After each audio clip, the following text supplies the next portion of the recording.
नमस्कार खबरां दे इस बुलेटिन विच तुहाडा स्वागत है। मैं हाँ तरनजीत कौर। पहलां पेश ने चुणवीआं खबरां। प्रधानमंत्री मोदी ਵੱਲੋਂ इंफाल च 1200 करोड़ रुपए ਤੋਂ ਵੱਧ ਦੇ ਪ੍ਰੋਜੈਕਟਾਂ ਦਾ ਉਦਘਾਟਨ। ਕਿਹਾ ਸਰਕਾਰ ਮਣੀਪੁਰ ਦੇ ਲੋਕਾਂ ਨਾਲ। ਮਾਊਂਟ ਹੈਰੀਅਟ ਨੂੰ ਦਿੱਤਾ ਮਾਊਂਟ ਮਣੀਪੁਰ ਦਾ ਨਾਮ।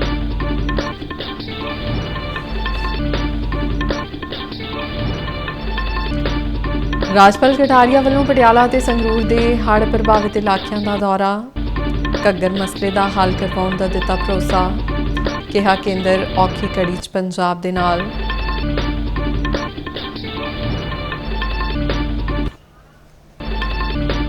केंद्रीय मंत्री एल मुरुगन अज रूपनगर के हड़ प्रभावित इलाकों के दौरे ते। केंद्रीय राज मंत्री BL वर्मा ने लुधियाना के पिंडां दा कीता दौरा। जमीनी स्थिति का लिया जायजा। पीड़तां नाल कीती मुलाकात।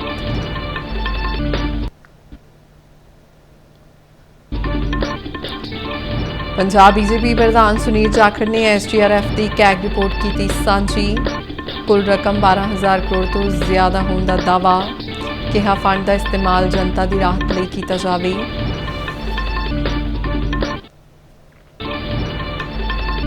पंजाब सरकार वालों छेती करवाई जाएगी हड़ प्रभावित पिंडां की सफाई। JCB ट्रैक्टर ट्राली और लेबर का प्रबंध सूबा सरकार करेगी। मुख्यमंत्री वालों समाज सेवा संस्थावां नूं अगे आउण दा सद्दा।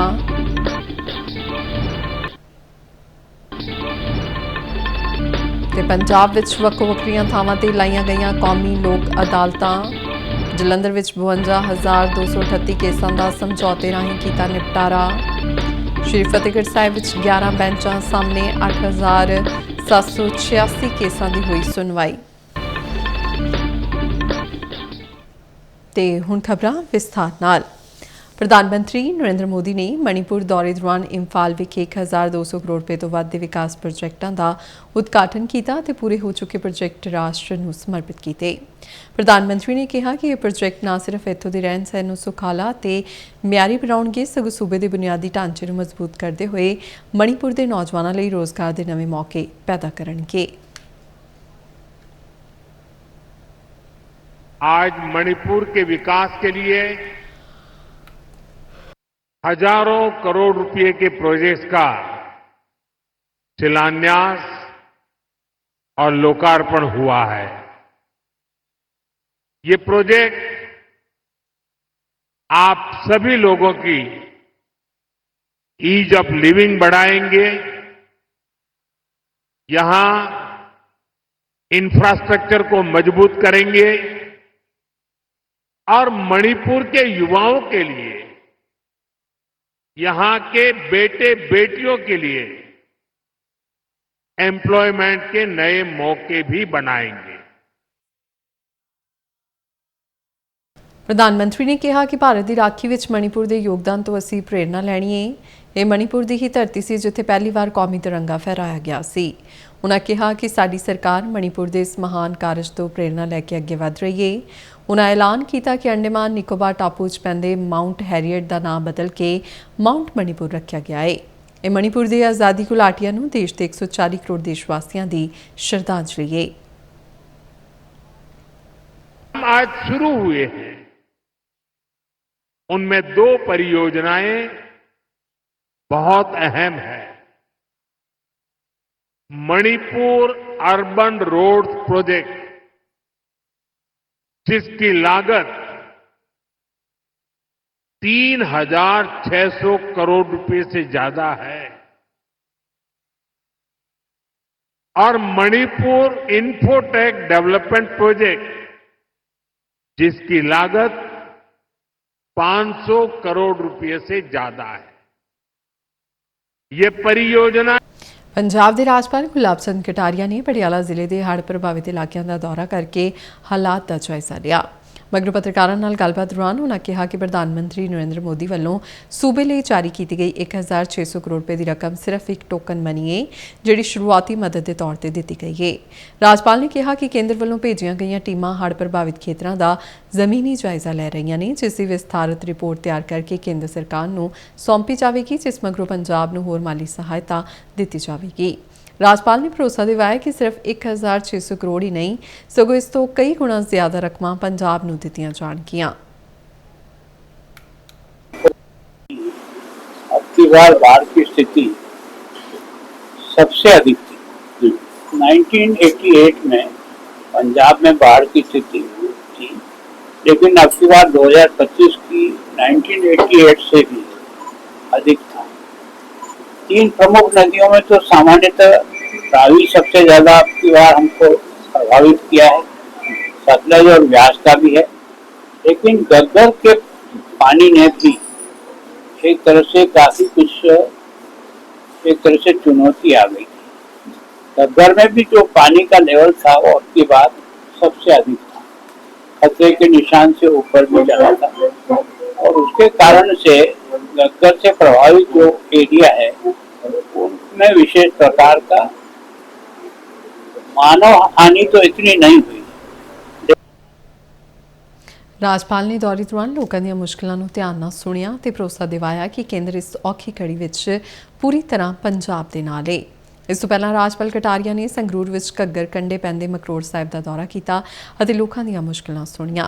ਪੱਤਰਕਾਰਾਂ ਨਾਲ ਗੱਲਬਾਤ ਦੌਰਾਨ ਕਟਾਰੀਆ ਨੇ ਕਿਹਾ ਕਿ ਉਹ ਪੰਜਾਬ ਅਤੇ ਹਰਿਆਣਾ ਦੇ ਮੁੱਖ ਮੰਤਰੀਆਂ ਨਾਲ ਸਾਂਝੀ ਮੀਟਿੰਗ ਦੌਰਾਨ ਘੱਗਰ ਦੇ ਮਸਲੇ ਦਾ ਹੱਲ ਕਰਵਾਉਣ ਦੀ ਕੋਸ਼ਿਸ਼ ਕਰਨਗੇ, ਕਿਉਂਕਿ ਅਦਾਲਤਾਂ ਵਿੱਚ ਫੈਸਲੇ ਬਹੁਤ ਲੰਮੇ ਚਲੇ ਜਾਂਦੇ ਨੇ। कि ये पिछले 35 साल से इस समस्या का दोनों राज्य जो है ना अपने अपने पक्ष को रख रहे हैं, लेकिन नुकसान दोनों को ही हो रहा है। तो मेरी जानकारी में पहली बार है, क्योंकि मैं अभी नया ही था यहाँ, तो मैं कोशिश करूँगा कि दोनों सीएम को पहले बिठाएंगे, पहले वो क्या आगे बढ़ते हैं, फिर उसके बाद उनके टेक्निकल स्टाफ और बाकी सबको बिठा करके हम दोनों मिलकर के क्या आपस में सुलह रास्ता निकाल सकते हैं। कोर्ट तो उसके बाद में जब हमारी सहमति बनेगी तो कोर्ट का रास्ता निकालना आसान हो जाता है। जब हमारी सहमति नहीं बनती है तो कोर्ट में केवल पेशियाँ बदलती रहती है, निर्णय पर कुछ बनता नहीं है। तो प्रयत्न तो करेंगे, अब सफलता देना न देना ये ईश्वर के हाथ है, लेकिन कोशिश करेंगे कि किसी तरह से आपस में बैठ करके इसको सुलझाए ताकि स्थायी इसका कोई तो भी हल हो सके। ਰਾਜਪਾਲ ਨੇ ਕਿਹਾ ਕਿ ਕੇਂਦਰ ਸਰਕਾਰ ਵੱਲੋਂ ਪ੍ਰਧਾਨ ਮੰਤਰੀ ਦੀ ਫੇਰੀ ਦੌਰਾਨ ਜਿਹੜੇ 1600 ਕਰੋੜ ਰੁਪਏ ਰਾਹਤ ਕਾਰਜਾਂ ਲਈ ਦਿੱਤੇ ਗਏ ਨੇ ਉਹ ਤਾਂ ਇੱਕ ਸ਼ੁਰੂਆਤੀ ਰਕਮ ਹੈ। ਆਉਣ ਵਾਲੇ ਸਮੇਂ ਵਿੱਚ ਹੋਰ ਰਕਮਾਂ ਕੇਂਦਰ ਵੱਲੋਂ ਭੇਜੀਆਂ ਜਾਣਗੀਆਂ। सूचना ते प्रसारण ਅਤੇ ਸੰਸਦੀ ਮਾਮਲਿਆਂ ਬਾਰੇ ਰਾਜ ਮੰਤਰੀ ਡਾਕਟਰ ਐਲ ਮੁਰਗਨ ਨੇ ਰੂਪਨਗਰ ਦੇ ਹੜ੍ਹ ਪ੍ਰਭਾਵਿਤ ਇਲਾਕਿਆਂ ਦਾ ਦੌਰਾ ਕੀਤਾ। ਉਹਨਾਂ ਨੇ ਸ਼ਾਹਪੁਰ ਵੇਲਾ ਪਿੰਡ ਪਹੁੰਚ ਕੇ ਟਰੈਕਟਰ ਰਾਹੀਂ ਗਾਰ ਨਾਲ ਭਰੇ ਖੇਤਾਂ ਦਾ ਦੌਰਾ ਕੀਤਾ ਤੇ ਜ਼ਮੀਨੀ ਸਥਿਤੀ ਦਾ ਜਾਇਜ਼ਾ ਲਿਆ। ਉਹਨਾਂ ਹਰੀਵਾਲ ਪਿੰਡ ਦੇ ਦੌਰੇ ਦੌਰਾਨ ਪੀੜਤ ਪਰਿਵਾਰਾਂ ਨਾਲ ਗੱਲਬਾਤ ਕੀਤੀ ਅਤੇ ਰਾਹਤ ਸਮੱਗਰੀ ਵੰਡੀ। ਕੇਂਦਰੀ ਰਾਜ ਮੰਤਰੀ ਨੇ ਭਾਨੂਪਾਲੀ ਅਤੇ ਬੇਲਾ ਧਿਆਨੀ ਵਿੱਚ ਵੀ ਹੜ੍ਹ ਪੀੜਤਾਂ ਨਾਲ ਮੁਲਾਕਾਤ ਕੀਤੀ ਅਤੇ ਹੋਏ ਨੁਕਸਾਨ ਦਾ ਜਾਇਜ਼ਾ ਲੈਣ ਦੇ ਨਾਲ ਰਾਹਤ ਸਮੱਗਰੀ ਵੀ ਵੰਡੀ। ਡਾਕਟਰ ਮੁਰਗਨ ਨੇ ਨੰਗਲ ਵਿੱਚ ਪੈਂਦੇ ਸ਼੍ਰੀ ਲక్ష్ਮੀ ਨਾਰਾਇਣ ਮੰਦਿਰ ਦਾ ਵੀ ਜਾਇਜ਼ਾ ਲਿਆ, ਜਿਸ ਤੋਂ ਬਰਸਾਤੀ ਪਾਣੀ ਨਾਲ ਨੁਕਸਾਨ ਪਹੁੰਚਿਆ ਸੀ। ਉਹਨਾਂ ਵੱਲੋਂ ਅੱਜ ਰੂਪਨਗਰ ਵਿੱਚ ਇੱਕ ਸਮੀਖਿਆ ਮੀਟਿੰਗ ਵੀ ਕੀਤੀ ਗਈ। Honorable Prime Minister visited here and visit ने बाद तुरंत उधर उसकी ने 1600 crore our Prime Minister is released to the affected people, and also the assessment are started today. All villages there are damage assessments are starting. Apart from that, our central government already given 12,000 crore to the state for the disaster management. That is why the minister is criticizing the political parties, all the political parties. The fund has to be utilized. Wherever the Tamil Nadu government also, they are not doing like this. Always they start to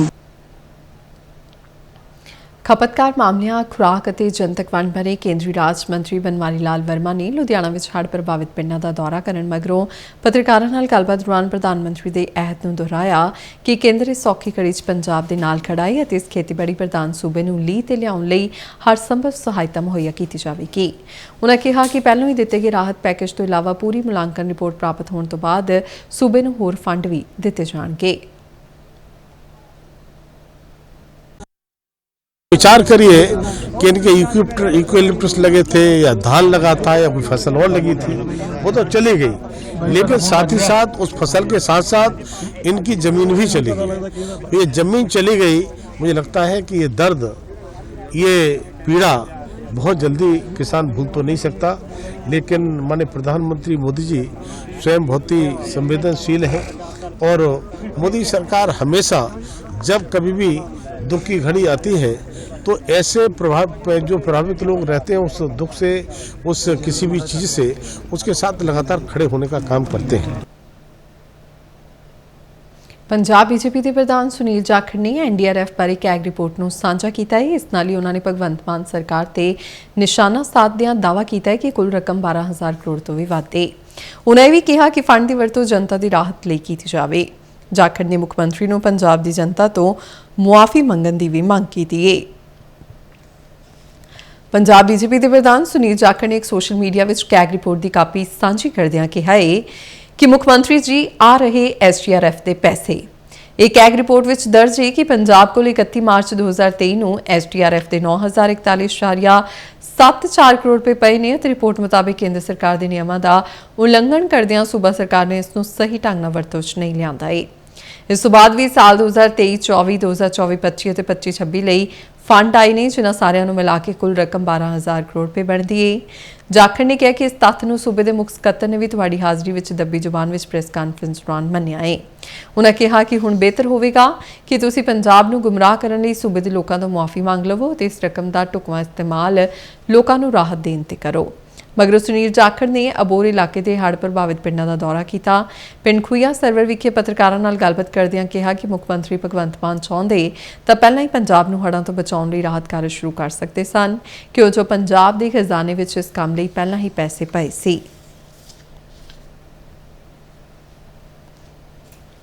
Punjab ਦੇ ਮੁੱਖ ਮੰਤਰੀ ਭਗਵੰਤ ਮਾਨ ਨੇ ਚੰਡੀਗੜ੍ਹ ਵਿੱਚ ਪੱਤਰਕਾਰਾਂ ਨਾਲ ਗੱਲਬਾਤ ਕਰਦਿਆਂ ਕਿਹਾ ਕਿ ਹੜ੍ਹਾਂ ਕਾਰਨ ਜਿੰਨੀਆਂ ਵੀ ਸਰਕਾਰੀ ਇਮਾਰਤਾਂ ਦਾ ਨੁਕਸਾਨ ਹੋਇਆ ਹੈ ਉਹਨਾਂ ਦੀ ਮੁਰੰਮਤ ਦਾ ਕੰਮ ਚੱਲ ਰਿਹਾ ਹੈ। ਇਸ ਤੋਂ ਇਲਾਵਾ ਪਸ਼ੂਆਂ ਤੇ ਇਨਸਾਨਾਂ ਵਿੱਚ ਬਿਮਾਰੀ ਫੈਲਣ ਦੀ ਰੋਕਥਾਮ ਲਈ ਵੱਡੇ ਪੱਧਰ ਤੇ ਟੀਕਾਕਰਨ ਮੁਹਿੰਮ ਚਲਾਈ ਜਾਵੇਗੀ।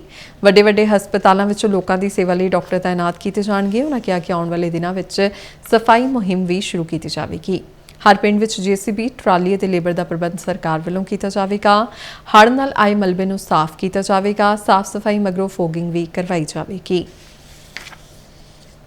ਸਰਕਾਰੀ ਤੰਤਰ ਦਾ ਨੁਕਸਾਨ ਹੋਇਆ, ਜਿਵੇਂ ਬਿਜਲੀ ਬੋਰਡ ਦੇ ਖੰਭੇ ਨੇ, ਤਾਰਾਂ ਨੇ, ਗ੍ਰਿਡ ਨੇ, ਟਰਾਂਸਫਾਰਮਰ ਨੇ, ਕਾਲਜਾਂ ਦੀਆਂ ਬਿਲਡਿੰਗਾਂ ਨੇ, ਸਕੂਲਾਂ ਦੀਆਂ ਬਿਲਡਿੰਗਾਂ ਨੇ, ਉਹਨਾਂ ਦਾ ਤਾਂ ਆਲਰੇਡੀ ਕੰਮ ਉਹਨਾਂ ਦਾ ਜਿਹੜਾ ਚੱਲ ਰਿਹਾ ਤੇ ਪਸ਼ੂਆਂ ਜਾਂ ਇਨਸਾਨਾਂ 'ਚ ਬਾਅਦ ਦੇ ਵਿੱਚ ਕੋਈ ਬਿਮਾਰੀ ਨਾ ਫੈਲੇ ਉਹਦੇ ਵਾਸਤੇ ਵੈਕਸੀਨੇਸ਼ਨ ਪ੍ਰੋਗਰਾਮ ਜਿਹੜਾ ਟੀਕਾਕਰਨ ਕਹਿੰਦੇ ਜਿਹਨੂੰ ਪਸ਼ੂਆਂ ਦਾ ਸ਼ੁਰੂ ਹੋ ਚੁੱਕਿਆ ਹੈ। ਮੈਡੀਕਲ ਕੈਂਪ ਜਿਹੜੇ ਨੇ ਉਹ ਸ਼ੁਰੂ ਹੋ ਚੁੱਕੇ ਨੇ। ਡਾਕਟਰਾਂ ਦੀਆਂ ਟੀਮਾਂ ਜਿਹੜੀਆਂ ਨੇ ਹਸਪਤਾਲਾਂ ਜਾ ਚੁੱਕੇ ਨੇ। ਉਹ ਵੱਡੇ ਹਸਪਤਾਲਾਂ ਕੌਮੀ ਅਤੇ ਪੰਜਾਬ ਕਾਨੂੰਨੀ ਸੇਵਾਵਾਂ ਅਥਾਰਟੀ ਦੀਆਂ ਹਦਾਇਤਾਂ ਤਹਿਤ ਜ਼ਿਲ੍ਹਾ ਕਚਹਿਰੀ ਜਲੰਧਰ, ਫਿਲੌਰ ਅਤੇ ਨਕੋਦਰ ਵਿੱਚ ਕੌਮੀ ਲੋਕ ਅਦਾਲਤ ਲਗਾਈ ਗਈ। ਇਸ ਦੌਰਾਨ ਸਿਵਲ ਜੱਜ ਕਮ ਸਕੱਤਰ ਜ਼ਿਲ੍ਹਾ ਕਾਨੂੰਨੀ ਸੇਵਾਵਾਂ ਅਥਾਰਟੀ ਜਲੰਧਰ ਰਾਹੁਲ ਕੁਮਾਰ ਆਜ਼ਾਦ ਨੇ ਵਧੇਰੇ ਜਾਣਕਾਰੀ ਦਿੰਦਿਆਂ ਦੱਸਿਆ ਕਿ ਲੋਕ ਅਦਾਲਤ ਲਗਾਉਣ ਦਾ ਮੁੱਖ ਮਕਸਦ ਲੋਕਾਂ ਨੂੰ ਛੇਤੀ ਤੋਂ ਛੇਤੀ ਇਨਸਾਫ ਦੇਣਾ ਹੈ। ਜ਼ਿਲ੍ਹਾ ਜਲੰਧਰ ਵਿੱਚ ਕੁੱਲ 27 ਬੈਂਚ ਲਗਾਏ ਗਏ, ਜਿਨ੍ਹਾਂ ਵਿੱਚੋਂ ਨਕੋਦਰ ਅਤੇ ਫਿਲੌਰ ਵਿਖੇ 2-2 ਬੈਂਚ ਲਗਾਏ ਗਏ। ਇਸ ਦੌਰਾਨ 53,083 ਕੇਸਾਂ ਦੀ ਸੁਣਵਾਈ ਕੀਤੀ ਗਈ, ਜਿਨ੍ਹਾਂ ਵਿੱਚੋਂ 52,238 ਕੇਸਾਂ ਦਾ ਨਿਪਟਾਰਾ ਸਮਝੌਤੇ ਰਾਹੀਂ ਕੀਤਾ ਗਿਆ। ਇਸ ਦੌਰਾਨ ਜ਼ਮੀਨੀ ਵਿਵਾਦ, ਘਰੇਲੂ ਝਗੜੇ, ਵਿਵਾਹਿਕ ਵਿਵਾਦ, ਬੈਂਕਿੰਗ ਤੇ ਬਿਜਲੀ ਮਾਮਲੇ ਅਤੇ ਹੋਰਨਾਂ ਕੇਸਾਂ ਦਾ ਨਿਪਟਾਰਾ ਕੀਤਾ ਗਿਆ। ਜਿਵੇਂ ਕਿ ਅੱਜ ਨੈਸ਼ਨਲ ਲੋਕ ਅਦਾਲਤ ਸਾਰੇ ਇੰਡੀਆ 'ਚ ਦਾ ਗਠਨ ਕੀਤਾ ਗਿਆ ਤੇ ਇਸੇ ਤਰ੍ਹਾਂ ਪੰਜਾਬ ਹਰਿਆਣਾ ਹਾਈ ਕੋਰਟ ਦੀ ਦਿਸ਼ਾ ਨਿਰਦੇਸ਼ ਅਨੁਸਾਰ ਤੇ ਡਿਸਟ੍ਰਿਕਟ ਐਂਡ ਸੈਸ਼ਨ ਜੱਜ ਚੇਅਰਮੈਨ ਕਮ ਲੀਗਲ ਸਰਵਿਸ ਅਥਾਰਟੀ ਸ਼੍ਰੀ NS ਗਿੱਲ ਦੀ ਰਹਿਨੁਮਾਈ ਹੇਠ ਅਸੀਂ ਅੱਜ ਲੋਕ ਅਦਾਲਤ ਦਾ ਗਠਨ ਕੀਤਾ ਹੈ, ਜਿਸ ਵਿੱਚ ਅਸੀਂ ਅਪਰੋਕਸੀਮੇਟਲੀ 23 ਬੈਂਚ ਜਲੰਧਰ ਵਿੱਚ, 2 ਬੈਂਚ ਨਕੋਦਰ ਸਬ ਡਿਵੀਜ਼ਨ ਤੇ 2 ਬੈਂਚ ਫਿਲੌਰ ਸਬ ਡਿਵੀਜ਼ਨ ਵਿੱਚ ਲਗਾਏ।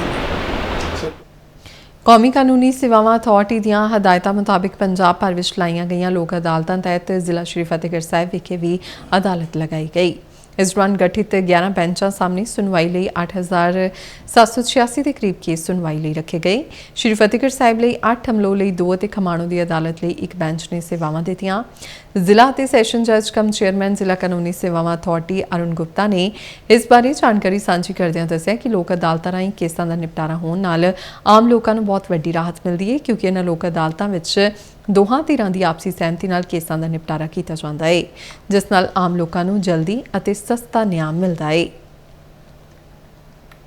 ਖਮਾਣੋ ਵਿੱਚ ਇਸ ਸਾਲ ਦੀ ਤੀਜੀ ਨੈਸ਼ਨਲ ਲੋਕ ਅਦਾਲਤ ਦਾ ਆਯੋਜਨ ਕੀਤਾ ਗਿਆ ਹੈਗਾ।